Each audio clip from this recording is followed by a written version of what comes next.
I thought I had it all. A wife who smiled at me every morning. A life that felt like it was going somewhere. But one night I came home to find her with him. In our bed. The room smelled like betrayal, and the sight of them burned into my mind like a scar that'll never heal. 3 years, 3 fucking years she lied to my face. That's when I knew. Everything I'd built, every moment we shared, was nothing but a lie. Now it's all about revenge, and it's going to burn them both. My name is Jacob Galloway, and I work as a lineman fixing power lines and cables. I'm the person they call when the power goes out because of a storm, and I work to restore it, even in harsh weather conditions, so people can enjoy their comfortable lives at home while I face the cold. I do like my job, but I don't enjoy the company I keep. But that's a story for later. The most surprising part is that I'm in jail for fighting. Not exactly a great way to start a story, but is there really a normal way to do anything these days? Normal seems to mean being humiliated, heartbroken, and knocked down all at once. Yes, that's my current reality. Just to be clear, I'm very single, especially after what I discovered about my life. I'm not a tough, muscular guy, I'm quite average. At 28 years old, I stand 5'9", and I have a regular build. I've never been in a fight before, but after what happened, I can't believe I made it this far without one. In the last day, I went from a regular married guy to someone whose world fell apart. I was living a normal life, working and coming home to my wife. But then I found out something shocking. I became a joke. Now here I am, sitting in a cell, my body aching with bruises and cuts. Despite the physical pain, it's nothing compared to how hurt I feel inside. It's like I've been run over repeatedly while everyone chuckles at me. And now, when I don't like it and show my feelings, I'm seen as the villain. Tonight didn't help my case, that's for sure. I still can't grasp how everything went wrong. I understand why I'm here, and I don't regret standing up for myself. I just wish I had been stronger. I sit alone in my cell, and as I do, I hear footsteps approaching. I realize I'm lucky it's quiet tonight. I'm not sure whether to feel relieved or ashamed of that, so I just accept it, along with everything else that has gone wrong in my life. If anyone had seen me last night, they would think I fought valiantly. Even the toughest fighters would admire my spirit. Finally, the guard comes over. Usually he's not very kind, but tonight he looks a bit sorry for me. That's when you know you've hit rock bottom, when even the unfriendly ones feel pity for you.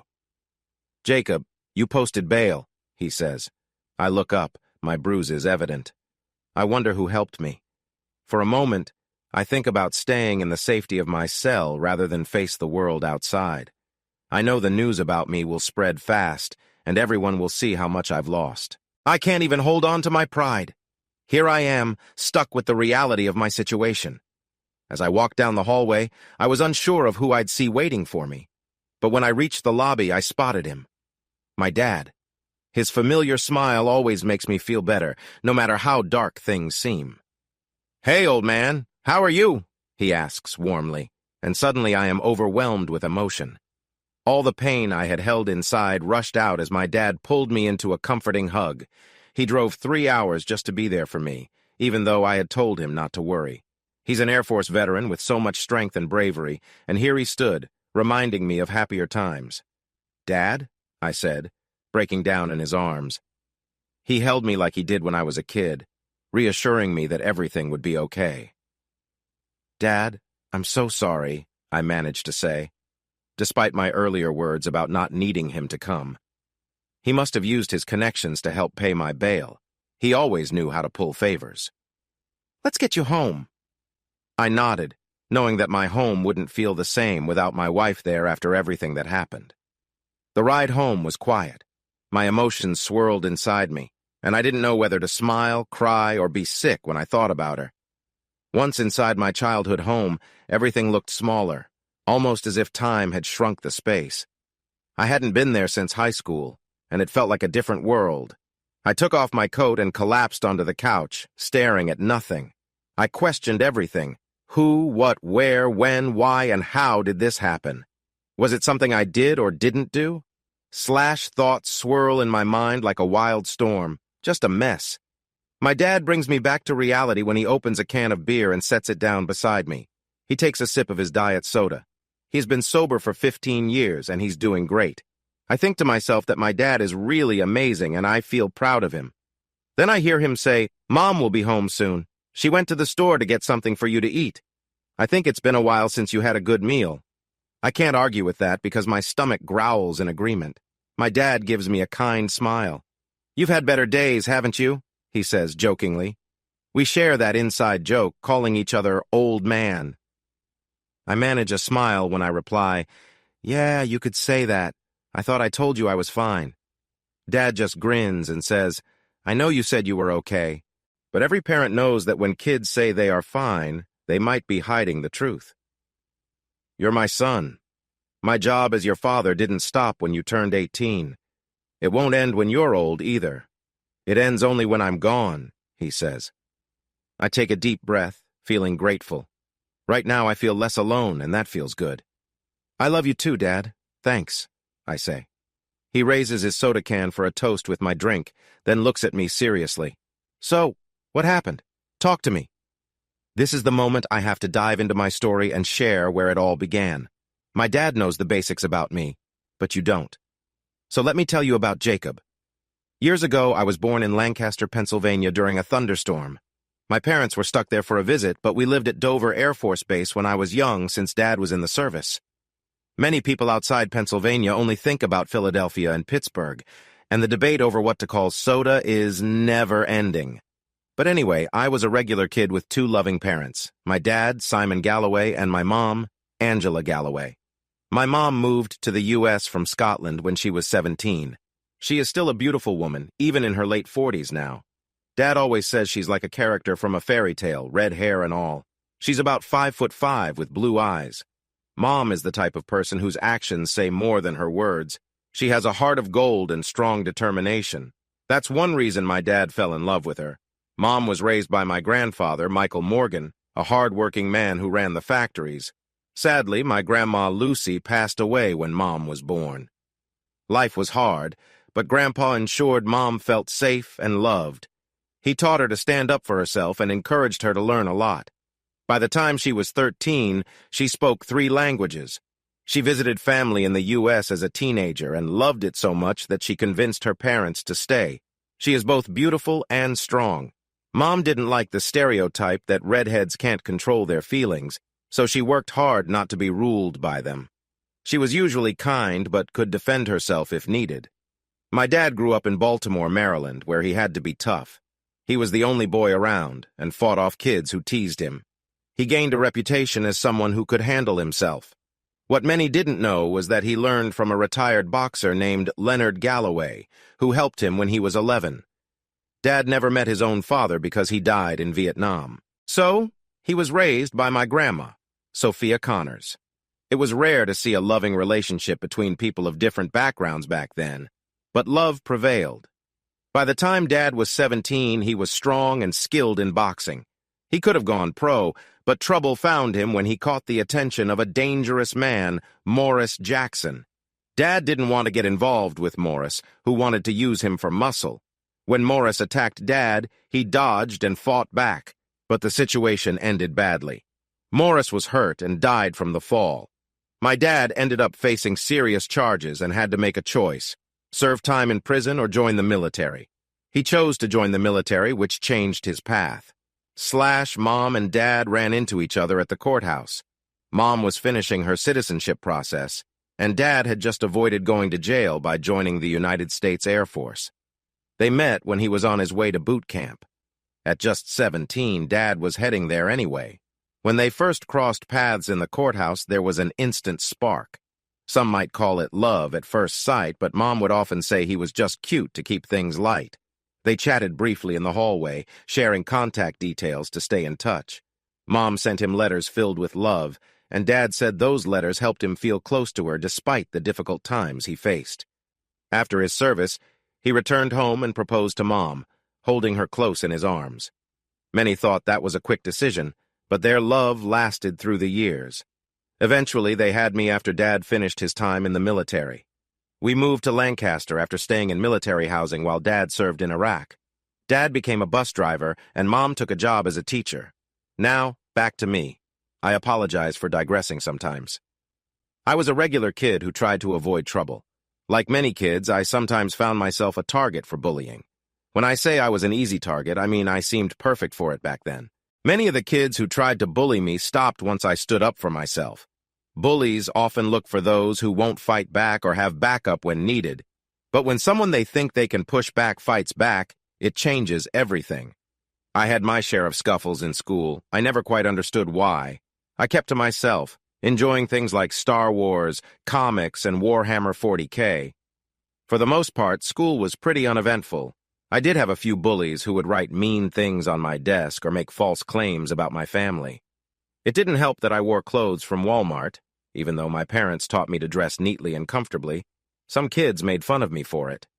Things took a turn during my junior year when a group of bullies jumped me at lunchtime. I was just eating my sandwich when Derek, the star quarterback, punched me for standing up to his cousin. It was a rough situation, and in the end, I was hurt pretty badly. My parents were furious when they found out. Mom had to be calmed down when she wanted to confront the school principal about the bullying, but they opted to pursue a lawsuit instead. Derek was expelled and faced consequences for his actions, which impacted his future in sports. Around this time, I met my future wife, Janice Winters. Janice was new at school when I got out of the hospital. Thanks to the lawsuit, Dad got me a classic car, a 1970 Chevelle that needed fixing up. We worked on it together over the years, and by the time we finished, it looked stunning with its glossy black paint and a white stripe. It was this car that brought Janice and me together. One day, while I was heading to the parking lot, I saw her leaning on it. She was the most beautiful girl I had ever seen. She had shoulder-length blonde hair and bright blue eyes. Even though she was in her cheerleading uniform, I didn't like her leaning on my car. I politely asked her to step away, and she was surprised by my response. When she wanted to know who I was to speak to her like that, I replied confidently, "The owner of the car." She smiled back at me, and our conversation took a light turn. We started laughing and instantly clicked. From that point on, we became an unexpected couple. In our senior year, everyone noticed us. A military kid from a working-class family paired with the school's most popular girl from a wealthy background. Many were confused by our pairing, but some were also envious of our connection. I wish I could say that we clicked like magic or had a ton of things in common, but honestly, we just cared deeply about each other. We were different from others, but we fit perfectly together. I helped her with her schoolwork, and she supported me when I felt low, especially during her parents' divorce. I was there when we found out my mom had breast cancer. She was always there for me. We built our relationship on these moments and the things we did for each other. We were young, but we knew we loved each other. We shared a special moment for the first time when we were 18, after our senior prom. What I loved most about her was her determination. When she set her mind to something, nothing could stop her. She aspired to be a nurse, so she attended community college after graduation. I found work in cable construction. I started at the bottom and gradually moved up over the years. After we lived together for a while in an apartment, I saved up and proposed to her on our anniversary. When I knelt to ask her to marry me, she cried tears of joy and jumped into my arms. My parents were thrilled for us. My mom had recovered from her cancer and was getting healthier. My dad was proud of me for taking this step, but her parents had a different reaction. Her father, Alex Winters, who was a well-known businessman, did not approve of me at all. No matter what I did, it was never enough for him. From the moment he found out we were dating in high school, he looked at me like I was someone unusual. When I asked for his daughter's hand in marriage, he reacted with anger. He threatened me, but the next day he came to my apartment and apologized. He shook my hand and gave me his blessing. I didn't know why he changed his mind, but I later heard a rumor that my dad had a talk with him that night. That talk was said to be intense and intimidating. After that, Alex stopped bothering me.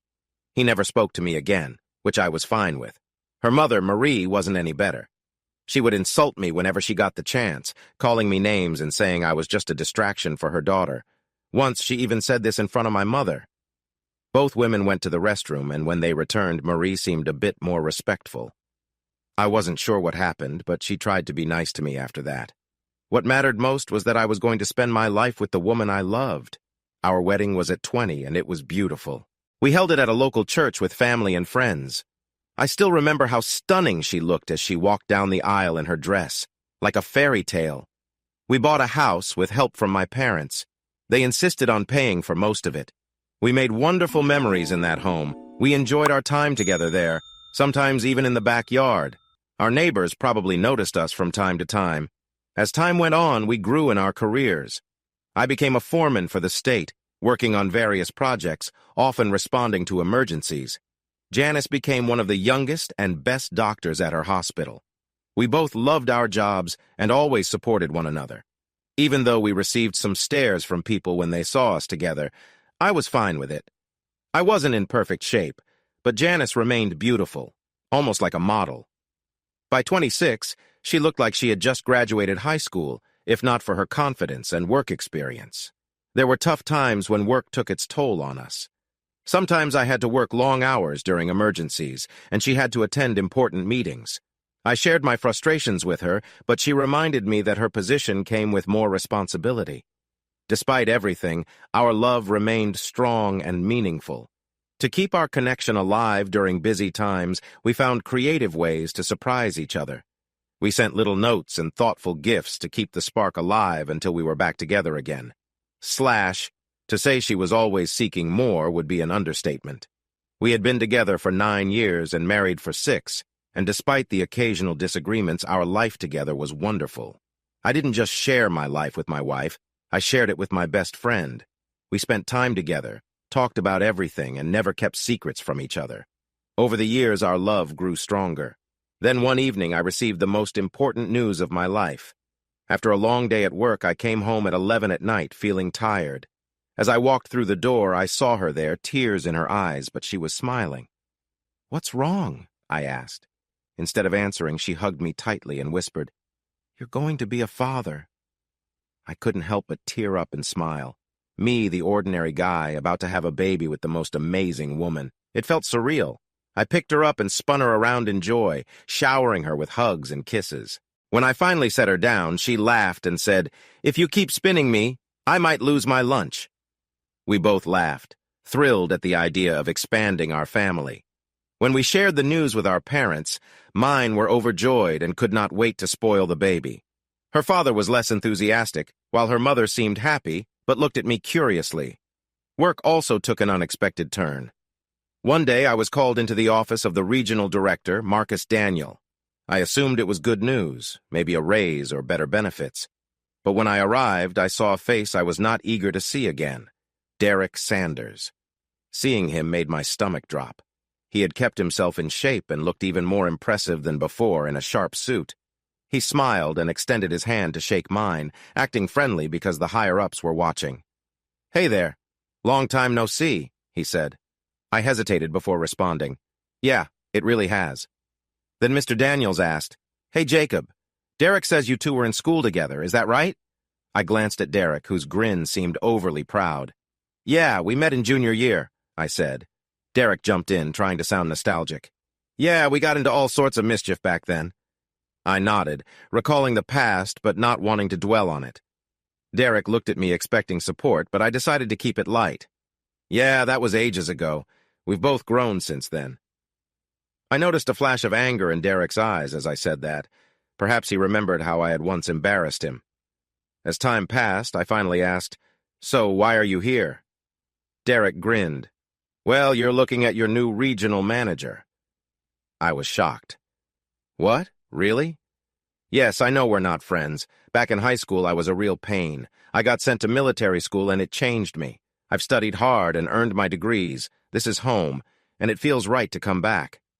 He spoke sincerely, and Mr. Daniels seemed to appreciate it, almost tearing up. I was unsure of his true intentions. "Jacob, Derek will be helping with assignments from now on. Also, I know you've wanted the morning shift for a long time. Now you've got it." I couldn't hide my relief. I had always disliked the night shift. The thought of coming home in the afternoon was a welcome change. Derek continued, "And there are opportunities for you that will help with your growing family." I nodded, realizing how important it was for me to take care of Janice and our baby. I was pleased to know I could finally be there for them. I managed to smile, but I still didn't fully trust Derek. When I got home, I told Janice the news, and she was excited. "Thank goodness! Now I can have some normal time with you instead of waiting around tired all day." I hugged her tightly. "How's the baby doing?" Janice was showing her pregnancy now, at least 4 months along. She was on light duty at work, but I wanted her to take maternity leave soon. With the latest news, I felt like I could finally relax a bit. My partner smiled at the update. "Thank goodness this little one is keeping me on my toes. I'll hand in the paperwork to my supervisor tomorrow." Then she noticed I looked a bit worried. She gently lifted my chin, asking, "Are you okay?" I took a deep breath. "Yeah, just saw someone from my past I wasn't expecting." She raised an eyebrow. "Oh? Who?" I told her it was Derek, and her expression changed to surprise. "Everything all right?" I asked, noticing her reaction. She waved her hands dismissively. "It's nothing. Just remembering how difficult he was back in school. Wait, he's your manager now? The one you mentioned seeing earlier?" I nodded. "Oh, great. I'm sorry you have to deal with him now." "I wish there was something I could do to help you forget," she said, her voice soft as she leaned closer. I smirked. "I can think of a few things." I kissed her, and we embraced intimately. Even with the warmth between us, I still sensed some lingering issues I wasn't sure about. As the months flew by, I adjusted to my new work schedule. Derek had me traveling all over Pennsylvania. One day I was fixing a power line near a chemical plant in Philadelphia, and another day I was managing a power outage all the way from Allentown to Scranton. I was busy, but I always made time for my family. I'd leave early in the morning and return in the evening, and I treasured those moments with Janice and our baby, who was growing stronger every day. Janice always had a bright smile when I got home, and I wouldn't trade that for anything. One day at work, Derek appeared unexpectedly. I wondered why he was there in the muddy area where we were working. He called me over. "Jacob, I just heard that Janice is in labor. She's already at Hershey Medical. You're done for the day. Go now, and good luck." There was no need for him to say more. I drove from Reading to Hershey in under an hour, relieved that I didn't encounter much police traffic on the way. When I arrived at the hospital, I had to wear the required protective gear before entering the room. Janice looked in pain but seemed so relieved to see me. I needed to be there for the birth of our child. I had already told my parents and Janice's, even though her father typically didn't show much interest. Marie came with my parents, and she looked worried when she arrived. According to my mom, 12 hours later, we welcomed our daughter, Elizabeth Galloway, into the world. Seeing her for the first time was a magical moment. The nurse let me hold her, and I fell in love instantly. Her loud cries stopped when I held her close, and she looked up at me with a beautiful smile. I handed her to Janice, and we shared a special moment together as a family. We soon took our family home, where our parents and friends greeted us with a meal to celebrate our new addition. I had mentioned it at work, so it wasn't surprising when a few colleagues showed up, but seeing Derek there was unexpected. When Derek approached me, he hugged me and said, "Congratulations. I'm really happy for you. You deserve this." I was caught off guard by how sincere he seemed. He even gave Janice a friendly kiss on the cheek. Normally, I would have been upset, but this felt different. He seemed respectful, so I let it go. Then he surprised me by asking, "Can I hold her?" I hesitated, but decided to let him. After all, he helped me provide for my family, allowing Janice to take maternity leave. As he cradled Elizabeth, I noticed a tear in his eye. Many of my co-workers were warm toward Janice, and it seemed like he had brought some of his old friends from high school into the workplace. Everyone seemed to have matured over time. I couldn't have imagined that this year would change everything I thought I knew. As the months passed, things settled back into a routine. Janice returned from maternity leave and hired a nanny to help while we both worked. My job remained challenging but manageable. Janice started to receive unexpected bonuses, becoming well known in her field, leading to more work travel and meetings. She attended medical events frequently, at first a couple of nights a month. But soon she was coming home later, around 9 or 10. Whenever I expressed my worries, she listened and eased my concerns. Things would return to normal, which reassured me. One day at work, Derek called out, "Hey Jacob, how's everything? How's that lovely wife of yours?" I noticed his friends laughing a little, and I didn't like the feeling I got from the situation. A part of me wanted to confront him. The way he asked that question was wrong. It wasn't a compliment. It felt more like he was making a pass at her. Still, I stayed calm. She's doing fine, Derek. So is the baby. What do you want? I could tell he noticed the seriousness in my voice. Whoa, easy there. I'm just checking on your beautiful family, that's all. He was trying to seem friendly, but I didn't like the way he grinned with his friends beside him. They looked like they shared a joke I wasn't part of. I didn't say anything more and went back to my work. This year had brought changes, too. Some of the men Derek hired were people who used to pick on me in high school. I didn't understand it, but I intended to find out more. When I got home, I felt a tiredness I didn't want to carry. Nobody enjoys that feeling. I saw Janice singing to herself while making dinner, and when she noticed me, she jumped a little. It was amusing to see, but my heart weighed heavy with worry. Hey, sorry I startled you, I said. She must have sensed my unease because she approached me, her face filled with concern. Are you okay? You look like you had a tough day. I took a deep breath. Honey, are we good? That surprised her a bit. Of course we are. If something was wrong, I'd tell you. Why do you ask? I wanted to share Derek's comment, but something held me back. Instead, I focused on us. I just want to make sure everything is okay. Work has been intense for both of us. I'm just afraid we're losing touch because of our jobs. We haven't spent much time together lately, and making plans feels hard. She smiled gently and touched my face. I know it seems like we don't see each other as much, but I promise I would never hurt you. I love you. Hearing her say that eased my worries a little. We shared a kiss, which made me feel a bit calmer, but my mind still troubled over Derek and his crew. The next day, we learned about a big project in Pottstown. We were to help with the installation of fiber optic cables, which would improve internet services. I noticed Derek's grin again, and it started to annoy me. I had to focus on our team. I chose to bring along some skilled new hires. Derek kept his smug expression as I prepared for the job. He probably expected it to take all day, but I'd worked with my crew before. They were talented and efficient. It took us about 30 minutes to reach the site, and after making a plan, we got to work.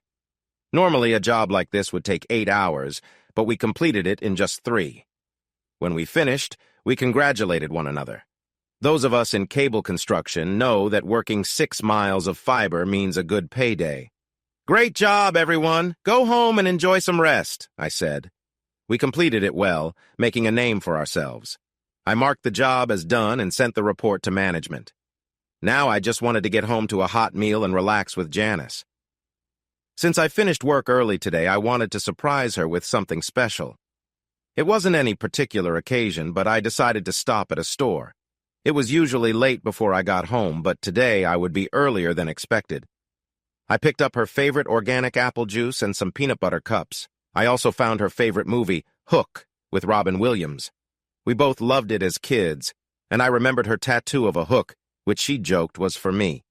That memory made me smile. I bought the movie, a drink, candy, and a sweet card. I wrote, My dearest wife Janice, having you in my life is a true blessing. / From the moment I wake up and see you next to me to the moment I go to sleep, feeling your gentle kiss, my day feels magical. My wife, the mother of my child, I love you with all my heart. Forever yours, Jacob. She's going to love this, I thought. Nothing could ruin this moment. As I drove home, I thought of how I'd surprise her. I considered sneaking up on her, but knowing her, she might think I'm an intruder and hit me with the nearest object. Maybe something silly like a cosplay prop I didn't know about. I could say something romantic, but she might laugh. I love her laugh, but I'm aiming for romance, not comedy. As I got closer to home, thoughts of how much I loved her filled my mind. I realized I had been wrong to doubt her. Derek was just being himself, and there was nothing going on between them that would harm our marriage. She loves me, and I love her. I needed to remind myself of that. I felt excited as I approached the house, ready to surprise her. This would be special. Maybe we could even go out, just the two of us, for the first time in ages. I thought about booking a babysitter and heading to the Silver Spoon, our favorite restaurant. But as I pulled into our driveway, something caught my eye. A car I didn't recognize was parked in front of our house, a 2024 black Jaguar XF. I knew who it belonged to. Derek Sanders. My heart sank. I looked up at our bedroom window where I've spent countless nights with my wife. And there they were. I couldn't process what I was seeing. She was there with him, close to each other, in a way that was supposed to be just for us. My heart shattered as I realized the truth. She was betraying me in our home with the man who tormented me in high school. The pain was unbearable. I took a deep breath, trying to stay calm. This wasn't the first time they had done this. It was clear from their actions. I needed to capture proof. I pulled out my phone and recorded what was happening, making sure to get everything as clear as possible. I heard him mocking me, and worse, I heard her responding with excitement. It felt like my world was crumbling. I couldn't believe this was happening. Who was this person? Where was the woman I loved? I forced myself to stay calm, knowing I would confront her soon. I called her, trying to keep my voice steady. She didn't answer at first, and when she did, it was with frustration. She cursed under her breath, calling me a loser, while I could hear Derek laughing in the background. It was too much. I couldn't stay. I backed out of the driveway as quietly as possible, driving away without looking back. I didn't know what I was feeling. Anger, sadness, maybe something darker, but I knew I had to get away. If I went inside that house, I wasn't sure what I'd do. I drove aimlessly, trying to clear my head until I found a bar. I sat there staring at the beer in front of me, not able to drink it. Everything felt meaningless. All those years of love and sacrifice felt wasted. As I sat there, I heard a familiar voice, the last one I wanted to hear. "Well, well, if it isn't my old pal from work," Derek's voice rang out, full of arrogance. He had no idea what I had just witnessed. I didn't respond. I was too furious to speak. He went on, mocking me, congratulating me on my wife's beauty, while his friends laughed behind him. I had to leave before I lost control. I stood up, ready to go, but he stopped me. "Come on, don't be mad. I'm just trying to say you've got a beautiful wife. You're a lucky guy." His words were like a slap in the face, but I held myself back. I couldn't let him get to me, not now. I left without another word, trying to figure out what to do next. They probably know why he's acting like this. Just half an hour ago, he was in my bed with my beautiful wife. He was there, showing no respect for me. It's hard not to say what's obvious. She is stunning and smart. I pushed past him, brushing his hand away. It felt strange. My body was moving fast, but everything around me seemed slow. I had a strong urge to break something or hurt someone. He was close, but I fought the impulse. After witnessing what I did earlier, the anger was bubbling within me. Suddenly, Derek grabbed my shoulder and turned me to face him. He looked irritated and disrespectful. Who did he think he was? It made me laugh, considering he had always been arrogant, even back in high school. "Something funny, Jacob?" he spat, saying my name like it was an insult. My face was calm, but I was angry inside. After a moment, he regained his composure and continued. "You know we're celebrating the work you did today, right? I won't let your attitude ruin my mood. Go home to your wife. You look like you need a break." I struggled to keep my anger in check. The door was right there. I was almost home, but then he stepped in front of me. "Hey, I have one more thing to say." He leaned in and whispered, "Tell your wife I like her tattoo." At that moment, everything went red. I wasn't fully aware of what I was doing. I remember breaking Derek's nose and then pushing him back. I was filled with a mix of control and chaos. Suddenly, something hit me, but I was too angry to notice it. With an unexpected strength, I grabbed the guy's head and slammed it against the bar. He was out cold, and I could see the mess on the floor. Another guy rushed at me and tackled me to the ground, throwing punches at my face. They didn't hurt much. I used my thumb to press into his eye. He screamed, and everyone around started to panic and flee. I didn't care.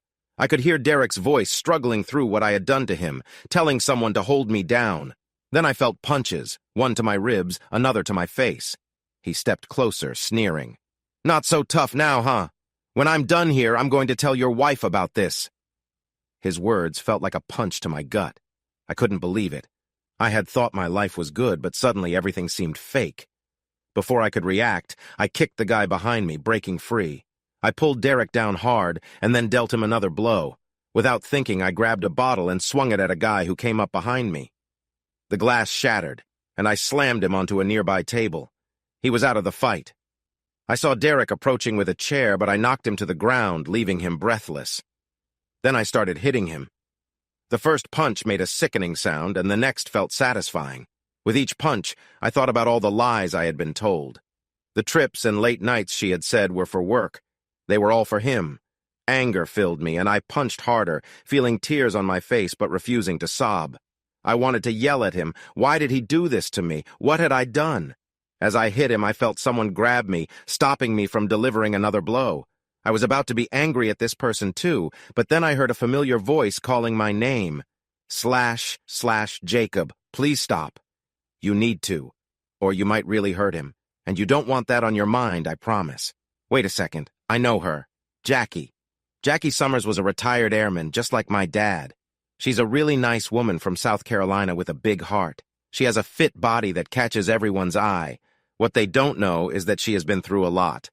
She and my dad worked on many missions together. She was one of the best pilots, not just at the base, but in Air Force history. She helped many people in combat and did incredible things in the air, flying different types of helicopters and planes. Because of her skills and determination, they called her Starscream. When I was a kid and things were calm, she would take care of me. She and my dad respected each other a lot. She's always been like family to us. She knew just what to say. Jackie. I stopped moving, waiting for her to answer. Yes, I'm here. I just got back from checking the storage and saw people running. Then I saw you like this. What happened? I looked down at Derek. I could see him crying through the blood on his face. Please, stop, I'm sorry. I then let Jackie help me up. She saw my tears, but I wasn't crying out loud. I told her, Jackie, Janice is not being honest with me. At that moment, I heard the police sirens and my phone rang. I answered it. Where are you? You haven't been home in hours. I'm really worried. I hung up before she could say more. Then I looked for the video, despite the mess on my hands. I found it in my contacts. I was looking for Janice, my wife, and Larry, my friend and lawyer. I sent them the video and wrote I want a divorce. Then I hit send. I decided to call my dad. I knew I might be going to jail for a while for what I did. I heard my dad pick up. I even heard my mom mumble next to him, Hello, Jacob. It's late. Are you okay? I replied as best as I could. Yeah, Dad, I'm okay. My dad has faced many tough situations, and he could probably tell something was off by my voice. But that's what parents do. They know when their child is in trouble. Son, are you all right? A tear fell down my face. I knew that my mom was now awake, sensing something was wrong. Feeling like there was no escape, I tried to make it sound small. Don't worry about me, Dad. I just wanted to say I love you both. Dad replied, We love you too, son. What's wrong? Then my mom picked up the phone. Jacob, my dear, what's the matter? Hearing her voice made my voice shake even more, and more tears came. I lied to my parents, telling them I was fine while fighting back the tears. Really, I'm okay. I'll be all right. You don't need to drive up here. I could see the police car in the parking lot. Listen, I have to go. I'll talk to you later. I love you. After hanging up and placing my phone down, I heard the police officer give commands. Show me your hands. I recognized it was a woman by her voice, but I was too upset to care. I complied and allowed her to cuff me. I heard Jackie saying, Jacob, it's going to be okay. I'm calling your parents now. The officer helped me into the police car. She was kind. Watch your head. There we go. She told me to stay calm for now, speaking to me in a nice way, even after what just happened. I saw more lights from the ambulance as I sat in the police car. I watched as they carried out the men I had hurt on stretchers, all bloodied and hurt. Some of them would definitely think of this as one of the toughest moments of their lives. I spotted Derek, but he turned away when he saw me. Most people would feel proud after standing up to someone like him, but I felt like a failure. I just discovered that my marriage wasn't real. The officer drove me back calmly. She said, I'm sorry for what happened. Your friend told me about the situation and showed me the video. I wish I could do more to help. I gave her a sad smile. You're doing your job, officer. Thank you for your support. But this is a challenge I must face, and face it, I will. She gave me a calming night as we arrived in the parking lot. She helped me get from the car to the hospital doors and stayed with me the entire time. For some reason, I felt a bit more at ease when she was nearby. Despite the mess my life had become, I think she even smiled a few times and joked a bit, which made me laugh. Eventually, the nurse took care of me. They fixed my injuries and treated my hands with some medicine and bandages. After that, we headed to the county jail to start the processing. You smell nice, I said. She looked surprised. "Excuse me?" I replied. "I mean your perfume. It smells like berries and flowers. It's really nice." She stammered, "Oh, thank you." We continued walking in silence, but I thought I noticed her smile a little as I followed her. Once I was processed, she gave me a gentle pat on the back before handing me over to the staff. "You take care of yourself," she said with a genuine smile before walking away. I was then taken to my cell. Fortunately, I was alone. I had no idea how long I was in there, maybe 6 hours or so. Suddenly, I was called out because my bail was paid, and I saw my dad waiting for me in the lobby. And that was that. I watched my dad carefully absorb everything I told him. He sat there deep in thought. I then asked, "Wait, where's Mom? And what about Janice? I expected them to be here. Plus, how did you both leave Delaware so soon? You were supposed to be at the reunion, right?" "I'm sorry, Dad. I feel awful." He gave me a light tap on the back of my head and smiled. "Jacob, it was just a bunch of old friends reminiscing about the past. I'm 52, and I've had plenty of time to enjoy old memories with my buddies. But my son needed me. You needed both of us. And we responded to the call. Simple as that. I'm your father, and even though your mother isn't here yet, we love you very much. It doesn't matter where you are. If we are alive, we will be there for you whenever you need us. Our role as parents doesn't end when you turn 18, but lasts until we are gone." Just then, the door opened, and I saw Mom bringing in groceries to cook a warm meal. When she spotted me, she practically dropped the bags and rushed over, wrapping me in the biggest hug I needed all day. "Oh, my sweet boy, I'm so sorry. Jackie told us everything. She sent us the video. That awful person hurt you. I could make what I did to that other person's mother seem mild compared to what that person deserves for hurting you." I couldn't help but chuckle a little, not only at her fierce spirit, but also for confirming what I had heard as a rumor. Dad found it funny too, and soon we were all laughing together, even though I had just been through a really tough time. I reminded myself how strong we are and why I'm proud of our family. After I wiped my tears from laughing, I said, "Mom, you can't do anything like that. You could get into serious trouble for hurting someone," which made all of us laugh again after everything that had happened tonight. Once the laughter faded, Mom headed to the kitchen to prepare dinner. She was always a fantastic cook, mixing her Scottish roots with American flavors. She made a delicious meal with soup, marinated pork roast, buttery mashed potatoes, seasoned Brussels sprouts, and a fresh salad. I wondered how my parents stayed in such great shape. As soon as I asked that, I regretted it. After he swallowed his food, Dad said, "Because your mother is truly an amazing and loving woman." Mom almost spat out her drink. "For goodness sakes, Simon, our son doesn't need to hear that." Dad quickly replied, "Oh, come on. He's heard it all when we closed the door. It's not my fault I helped you find your sweet spot." Mom blushed but smiled. "You naughty man," she said, and I had to laugh. "Okay," I said. "I have enough on my mind. I don't need any more surprises." Mom joked back, "Oh, hush. It's all because of you." I found it hard not to chuckle before I replied, "God, just take me back to jail." We all laughed together. I realized it had been a long time since we shared such happiness as a family. Then, suddenly, I felt the tears coming. I was embraced by my loving parents, the only family I had left. I heard my mother say, "It's okay, my dear. Let it all out." Dad chimed in, "We're here for you, son. You're not alone. Let it all go." And so, I did. All the hurt, the confusion, the lies, and the difficult events of the night, everything I had been through. I cried, screamed, and released it all. My parents cleaned up after dinner, which had been wonderful despite the day's troubles. I helped put the leftovers away. Once everything was cleaned, we moved to the living room with drinks. Dad then asked, "So what now, Jacob? What do you want to do moving forward?" I took a deep breath. Well, it's clear that my marriage is over. Suddenly, my phone buzzed somewhere. I could have sworn I left it at the bar. Then Mom said, "Jackie kept it safe for us until we arrived." The police had already talked to witnesses and gathered lots of video footage about what happened. This footage even had sound. Jackie mentioned it should be helpful, and she would do everything she could if needed. I agreed. This could be important if they tried to say I attacked them for no reason. I sent the video to my divorce lawyer by email, and I knew he would call me as soon as he saw it. Then I realized I hadn't looked to see who had been trying to reach me. It was Janice. She had sent over 20 messages and missed calls, repeating the same old stories. "Can we talk? I miss you. It's not what you think. I love you. Please answer." I thought about blocking her, but I figured it might be helpful later. For now, I decided to keep it.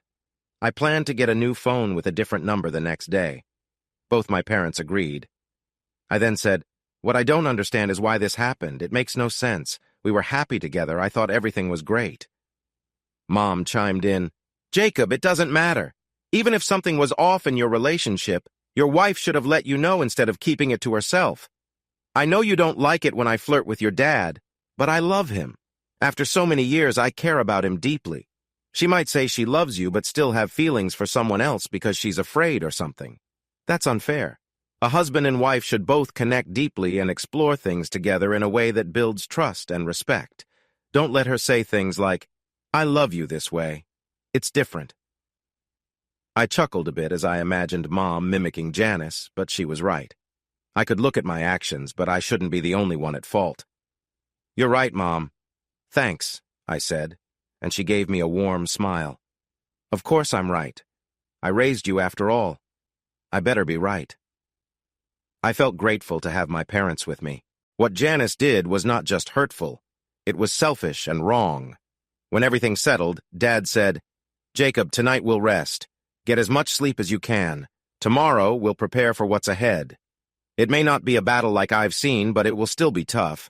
Just know you won't have to face it alone." With that, I headed for bed. It felt strange to be back in my old room. As I was trying to sleep, I suddenly heard a car in the driveway and loud knocking at the door. I recognized the voice too well. "Jacob, please let me in to talk. I can explain everything. Don't throw away the years we've had over this." I got dressed and opened my door, but my mother stopped me. I was already in jeans and a long-sleeve shirt. She took off her jewelry and looked at me with kindness. "My son, you've had a tough day. We made this room for your comfort. Please rest while I speak with your wife. I'll tell her you're resting and ask her to contact your lawyer instead. Does that sound good, Jacob?"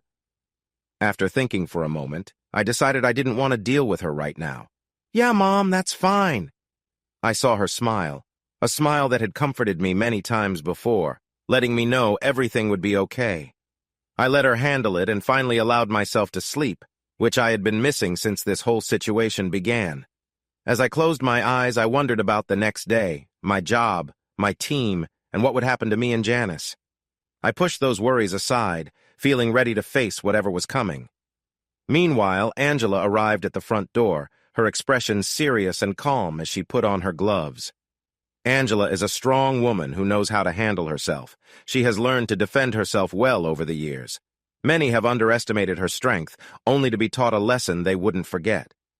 As she opened the door, Janice was about to knock again, but stopped when she heard the locks click open. She started to greet Jacob, but Angela stepped forward and pushed her back firmly. Janice took a moment to catch her breath from the sudden force. Angela stood her ground, closing the door behind her. The house was isolated, which meant there were no neighbors nearby to witness anything. Angela kept her feelings in check, ready to hear what Janice had to say. "Angela, if Jacob is in there, you need to bring him out right now," Janice demanded. Angela remained silent. Instead, she took out a toothpick to clean her teeth after dinner. Then she spoke last. "There's no need to raise your voice, I'm right here, but I think my son doesn't want to talk to you right now. It might be best if you gave him some space." Janice spoke up. "So he's in there. Bring him out so I can fix this. This is all just a mistake." Angela then took out her phone and played a video she had sent earlier. "Is this the mistake you mean?" Janice covered her mouth, shocked and embarrassed, as Angela continued. "I wouldn't call that a mistake. You seem quite close to him, with your hands on each other. Well, it looks like you're not making a mistake since he's right here with you." Janice lost her patience and confronted Angela. "Listen, you need to back off. You don't know anything about this situation, so do yourself a favor and get out of my way before this gets messy. Do you understand what I'm saying?" Janice was both surprised and scared when Angela moved quickly. In an instant, she found herself pushed against the wall. Angela held her there calmly. Angela showed a sharp razor and held it near Janice's neck, smiling. "I don't take orders from anyone in my own home." She waved the razor. My father gave this to me when I was young. My grandfather was a barber, and they didn't have fancy tools back then, just things like this knife. Angela flicked the blade above her ear, cutting a small piece of hair. See? It's still very sharp. She gave a chilly smile to Janice, making her feel cold with fear. You know, this reminds me of a talk I had with your mother. Janice felt panic at that thought, realizing she didn't really know these people. Angela continued, But my granddad was a strong man standing tall in Birmingham, England. He ran with a tough crowd that knew how to protect themselves. Many people got hurt, but my granddad had his ways. Janice trembled when Angela moved the blade closer to her eye. Angela's expression remained icy, and she kept talking. You hurt my son by being with a man who has caused him pain for years. You disrespected him, and when he leaves, you come here and demand to see him. Janice couldn't find her voice. The fear silenced her. Angela noticed this and slowly took the blade away. My son cares for you, even now. That's why I'm letting you leave tonight safe. Janice felt a rush of cold fear and relief as Angela let go of her. I won't tell you to stay away from him, nor will I dictate his actions. That's entirely up to him, but you should know I will always support my son. You can go now. We're done here. Janice gathered her things and walked to her car. Suddenly, Angela said, Janice, if you ever hurt my son again, or if you say anything about tonight, I will ensure you know everything I discussed with your mother. Do we understand each other?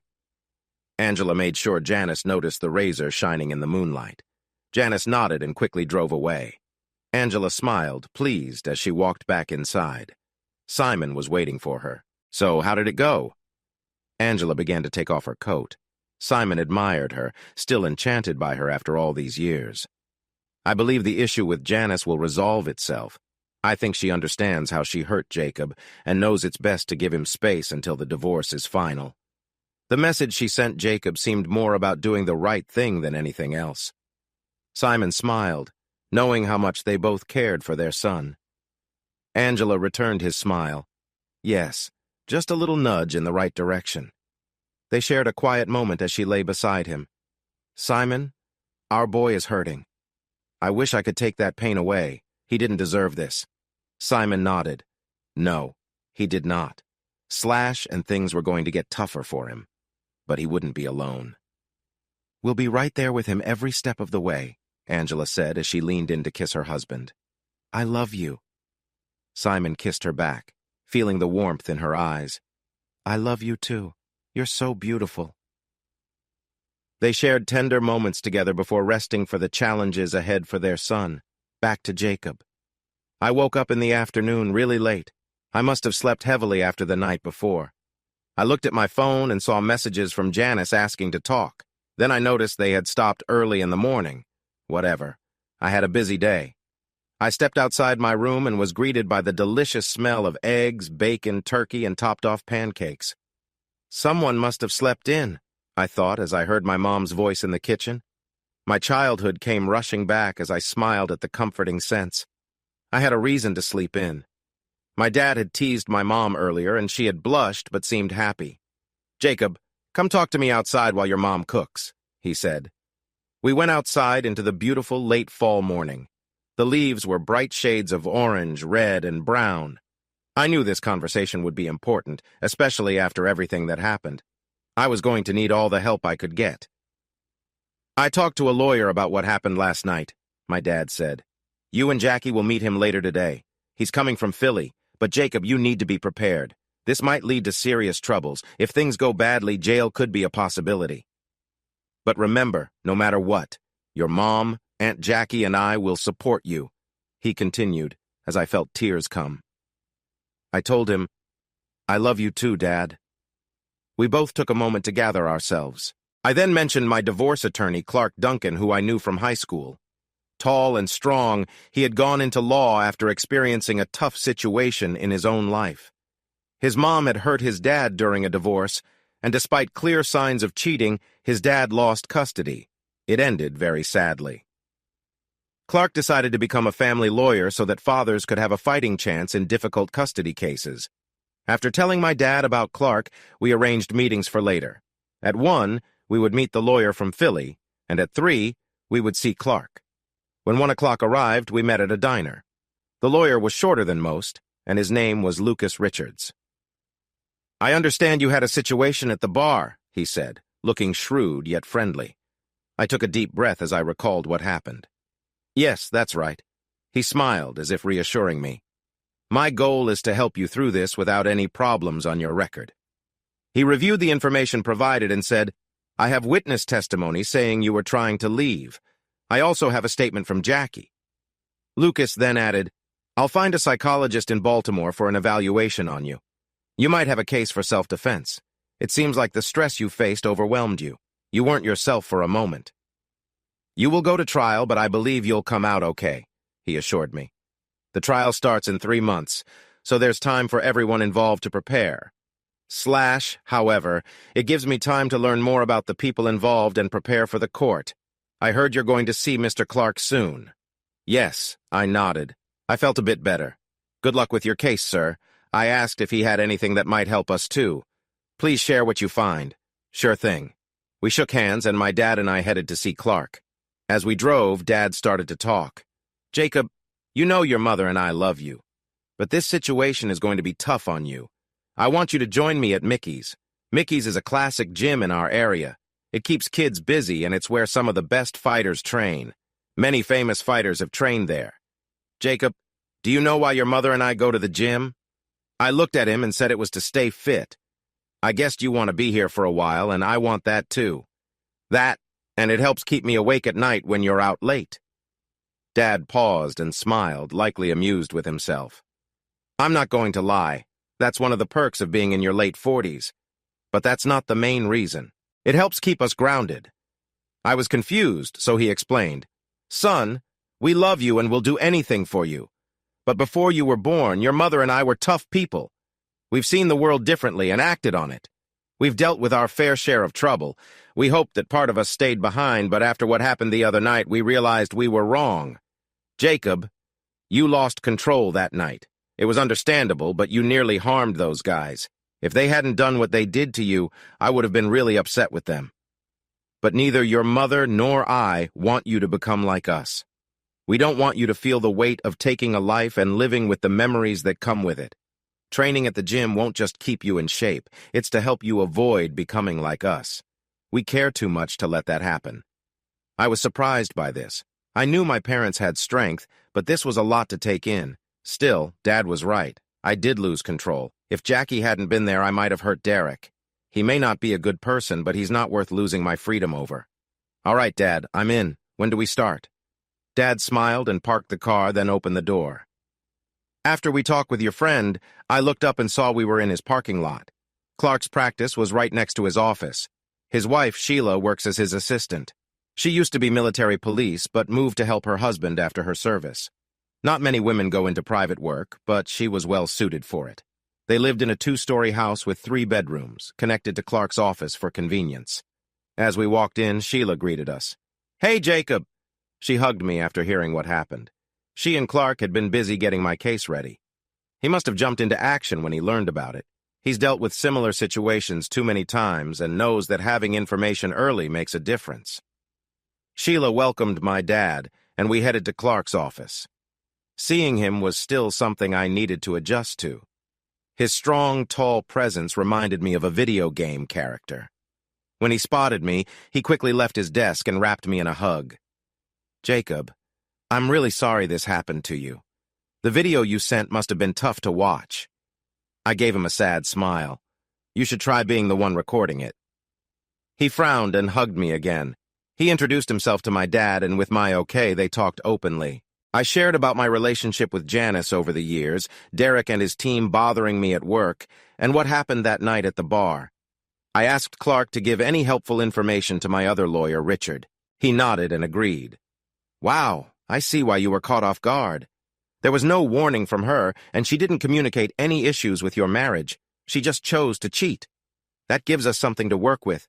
It would be one thing if she had approached you about any problems. Instead, she made a different choice. And then there's the trouble you faced with Derek.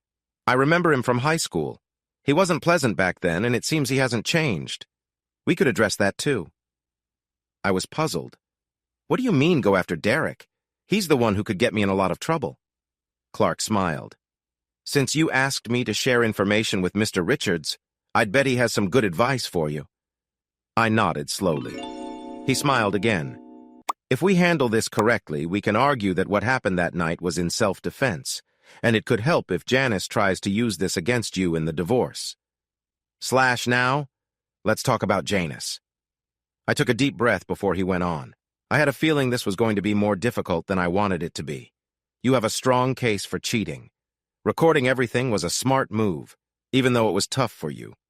Most judges in this area know that things have to be proven for divorce, which is why they often suggest marriage counseling first. Usually, this delays the divorce due to costs, and that's not what we want. Yes, we can show that she was unfaithful. But has this happened before? I paused, recalling what Derek had told me that night. He was even proud of it. Yes, I heard from Derek. She has been unfaithful for years, long before our daughter Elizabeth was born. It's possible she has cheated on me with Derek and others, and maybe our baby isn't even mine, but could belong to Derek. The room fell silent as Clark absorbed this information. We need proof of this. To get that, we need Janice's help. I stood up in shock. What do you mean, her help? Are you serious? But then I saw that familiar smile from Clark, the one he had when he thought of a clever plan. I slowly sat back down. Okay, Clark, I see that look. What's your idea? He glanced at me and said, It could help us more than you think, but you probably won't like it. I raised my eyebrow. What is it? You'll need to talk to Janice in person so you can get close enough to put this tiny device in her phone. The device looked just like a small piece of plastic. What is it? I asked. Clark explained. First, is your wife covered by your plan? I nodded. Yes, but if she has anything that could be used against her, she'll most likely delete it. Yes, most people do that. But what they often don't realize is that deleted data often remains accessible. What? That little device can help recover deleted data saved in the cloud, like chats, videos, and pictures.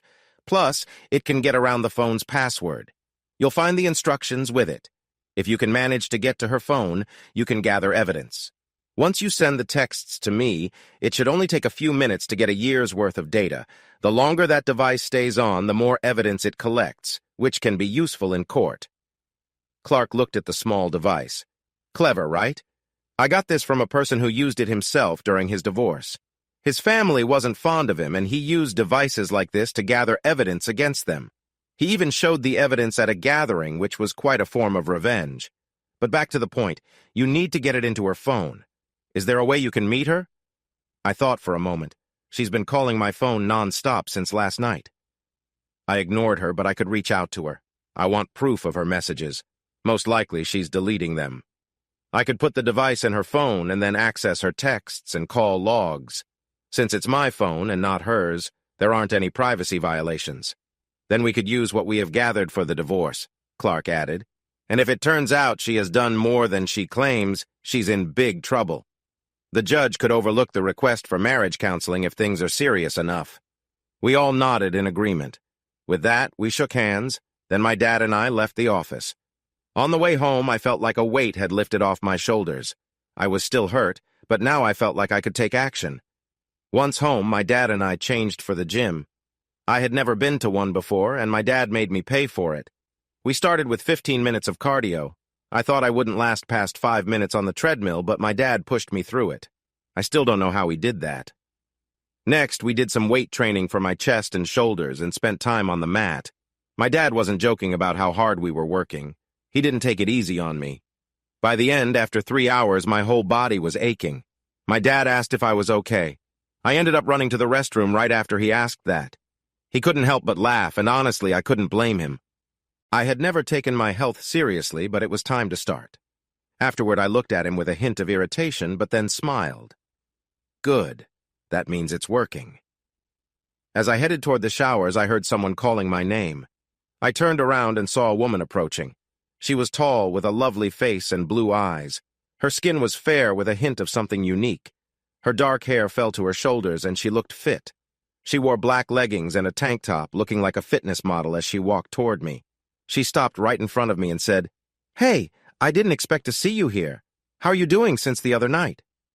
I was puzzled about how she knew about that night and who I was. Seeing my confusion, she quickly introduced herself. I'm Rachel MacArthur, or you might know me as Officer MacArthur. I was the officer who took you in that night. I was surprised. I knew someone had arrested me, but I didn't expect it to be someone so striking. Her lovely laugh broke the tension as I processed what she said. I'm not easily recognized when I'm not in my uniform. So, how are you doing? I managed to smile at her question. As well as can be expected. I can't say much about my case. My trial is in 3 months. My divorce? It's hard to say right now. She smiled and gave me a hug. Good luck. I'm glad you're keeping busy in the meantime. I hope things work out for you. I suddenly realized I hadn't properly introduced myself. I'm sorry. My name is Jacob Galloway. It's nice to officially meet you. She smiled as she shook my hand. Nice to meet you too, she said. I'm going to get started now. What time do you usually come in? Maybe we can work together sometime. I thought for a moment before answering. Maybe I can come a bit later to see you. I noticed my dad giving me a thumbs up from behind her. I appreciated the gesture, but right now, I'm not thinking about another relationship. That sounds great, she said. Anyway, Jacob, it was nice seeing you again. I hope everything goes well. Take care of yourself, okay? I'll see you around. She smiled and walked towards the indoor track. My dad grinned broadly. That's my boy. Well done. Whatever, Dad, let's just go home.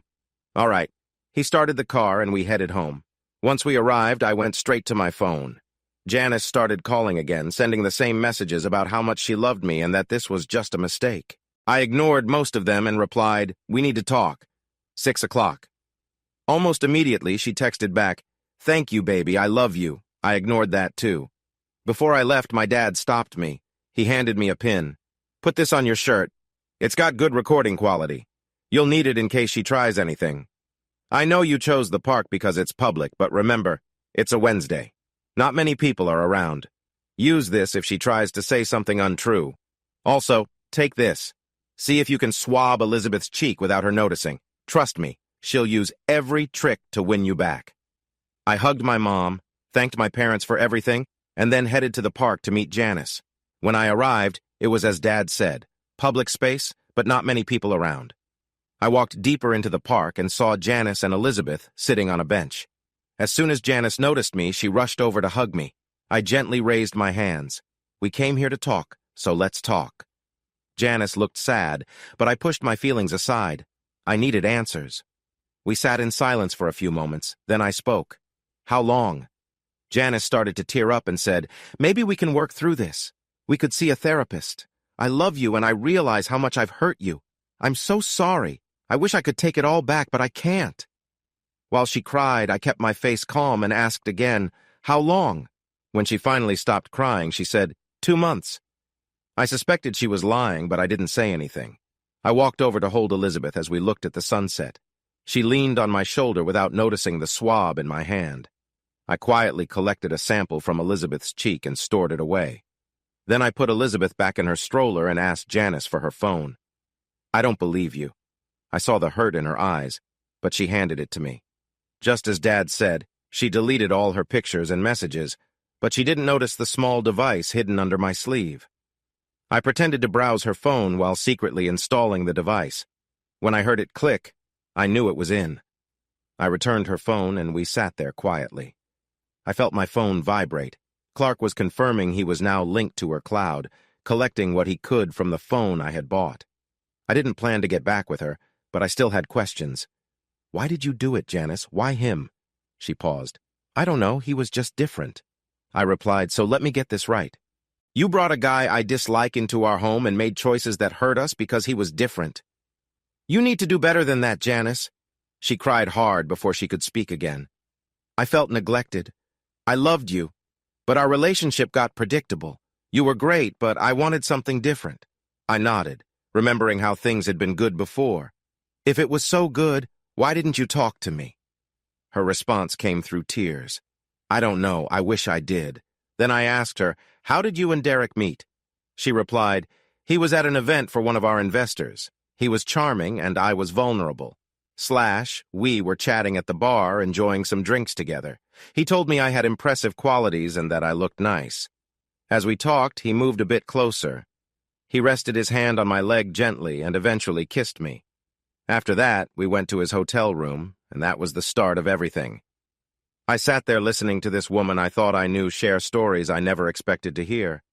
When I got up to leave, I looked right at her and asked, "Is anyone else involved?" She insisted there wasn't. Then I asked, "Is Elizabeth my child?"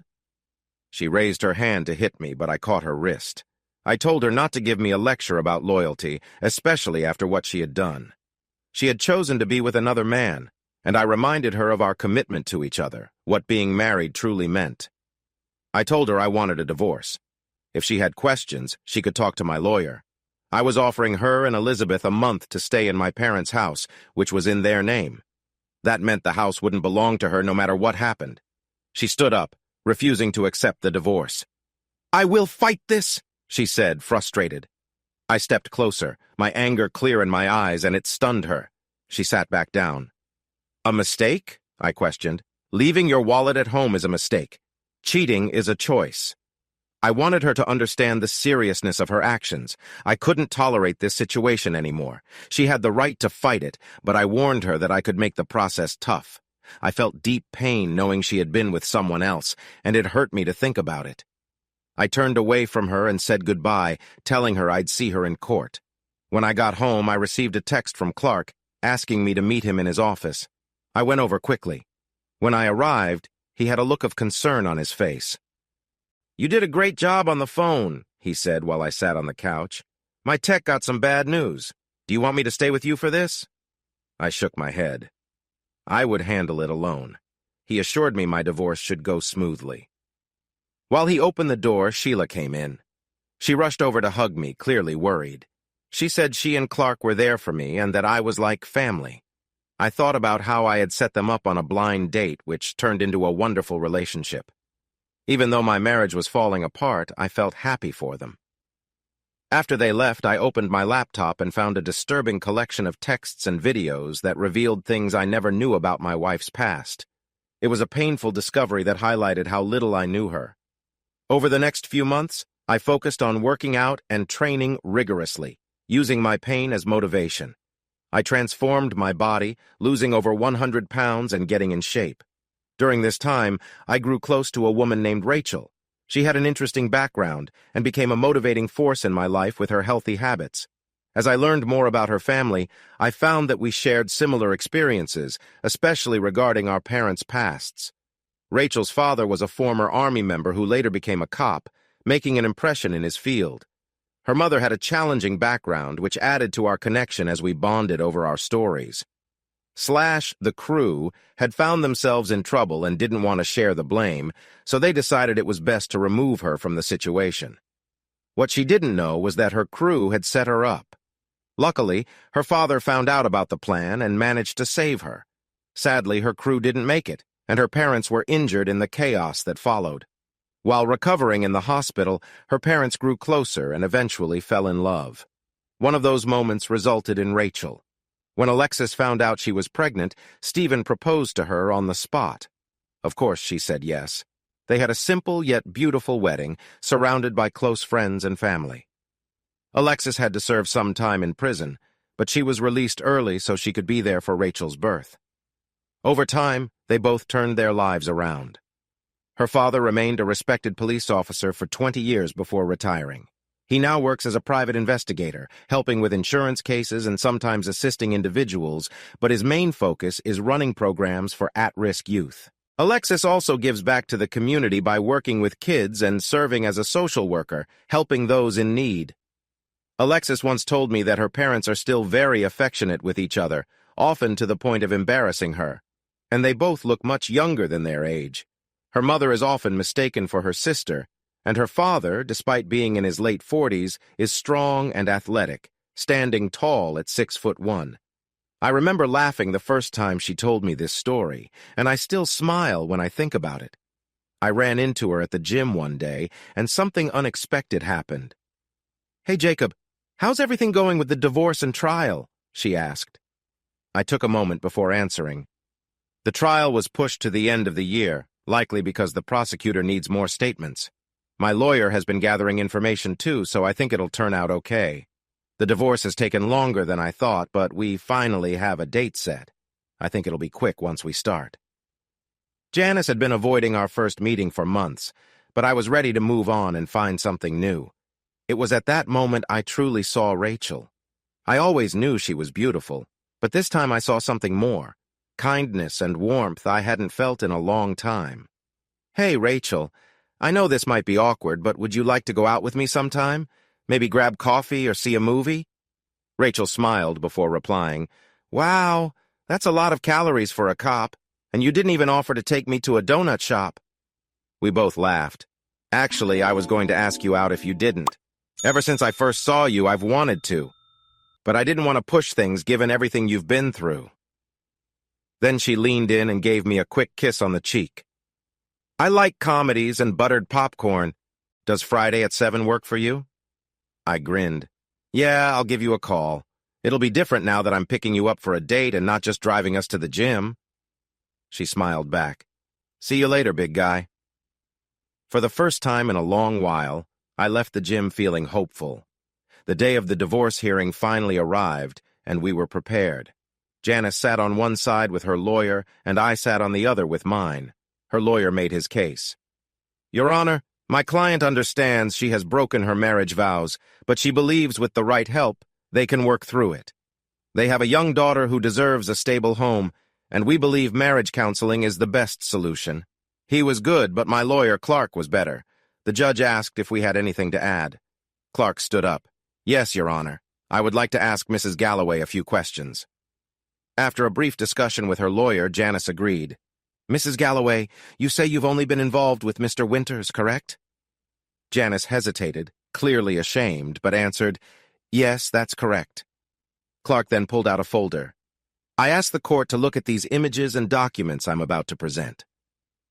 He pressed a button, and a video began to play, showing Janice in multiple compromising situations with different people, including Derek. Janice screamed, "No, this can't be happening." The judge called for a break after her outburst. A couple of hours later, Janice and her lawyer requested a meeting with us. Her lawyer looked embarrassed, but not with us, clearly with his client. He asked, "What are you offering?" Clark smiled and responded, "Nothing. Your client will keep all her belongings and will not return to the marital home. She will also give up her rights to contact Mr. Galloway. Furthermore, she will sign an agreement waiving any claim for child support, as the child is not Mr. Galloway's, but Mr. Sanders', based on DNA evidence found in the home. We will also be suing Mr. Sanders for alienation of affections, and we expect full cooperation. If she agrees, we won't press charges for fraud, and she and her child will not contact Mr. Galloway moving forward. Mrs. Galloway will keep what's hers, and there will be no spousal support." Janice talked with her lawyer. She said she would agree to everything, but wanted 15 minutes with me without anyone else around. I knew I didn't have to allow it, but I said okay. Clark and her lawyer left us alone for a bit. After a moment, Janice started to speak. She mentioned that things go back to when we were in high school. People called her fast because she would date many guys, including Derek. But then she said when she met me, she changed for a while. She continued to share that a few years after we got married, she ran into Derek again, and things didn't go as she planned. She thought she'd moved on from that part of her life, but she admitted she hadn't. "I think I have a problem," she said. She acknowledged that it would be easy to blame Derek, but she knew that wasn't fair. "I could have told you what I was feeling and asked for help, but I didn't. I was scared." Her eyes filled with tears as she added, "I will support you as best as I can with your case against them." After that, she stood, gave me a hug, and kissed my cheek. "I know it's hard to believe, but I never stopped loving you." Then she welcomed the lawyers back, signed the papers, and made the divorce official. She shared all the details of her past relationships, identifying everyone involved. Then they went to civil court, which led to a lot of financial troubles for those people. Business leaders, teachers, even my co-workers, including Derek and my boss, faced serious consequences. I ended up receiving $2 million in damages, no matter what happened in my case. Derek and his friends were left in a difficult spot, both financially and personally. Months went by, and Rachel and I became a couple. At first, we spent time together just enjoying dates. On our fourth date, we went for a walk and returned to my house. After my divorce, I decided to stay there and get rid of everything that reminded me of my past life. I heard Janice was no longer welcomed by her parents. In a surprising turn, they gave her some money and sent her and Elizabeth away. Last I knew, she was working in a small clinic somewhere in Massachusetts. Rachel mentioned she needed to freshen up after our walk, and when she finished, she came out wrapped in a towel. We spent the night talking and getting to know each other better. I took her words seriously, so I started learning more about relationships. Our connection grew, and we became more comfortable with each other.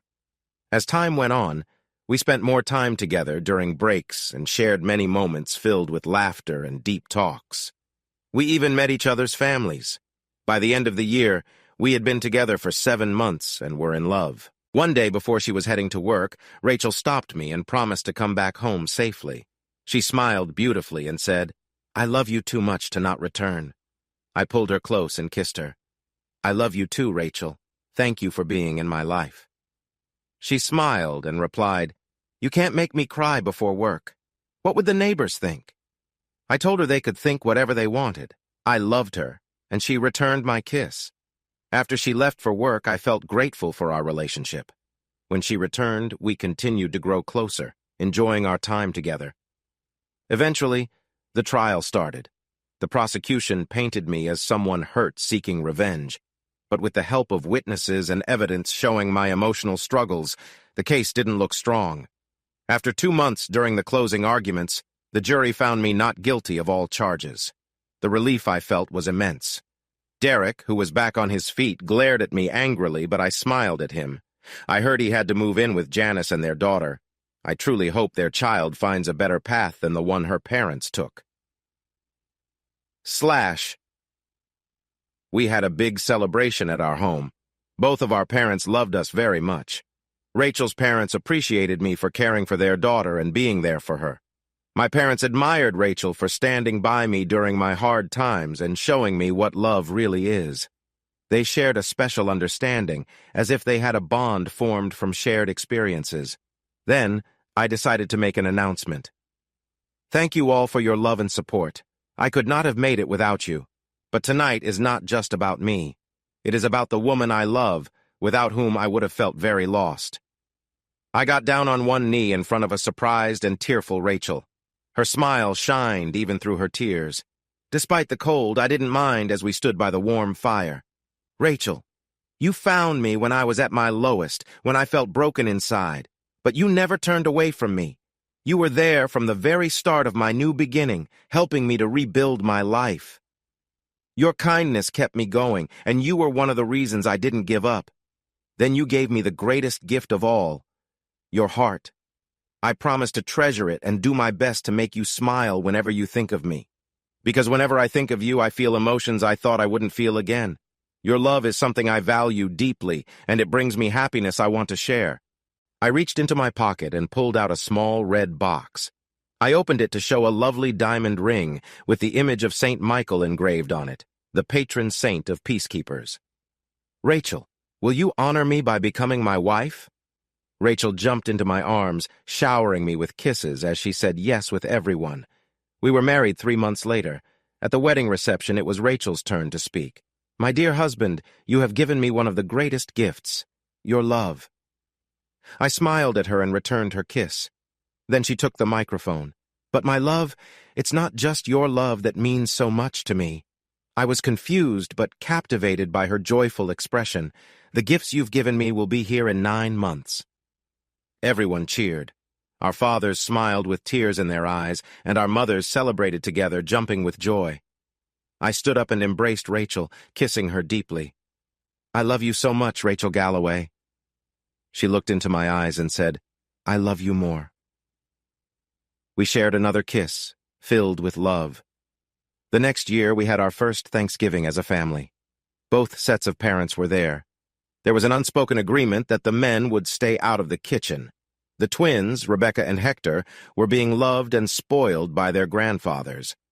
I saw Rachel making silly faces at me from the kitchen.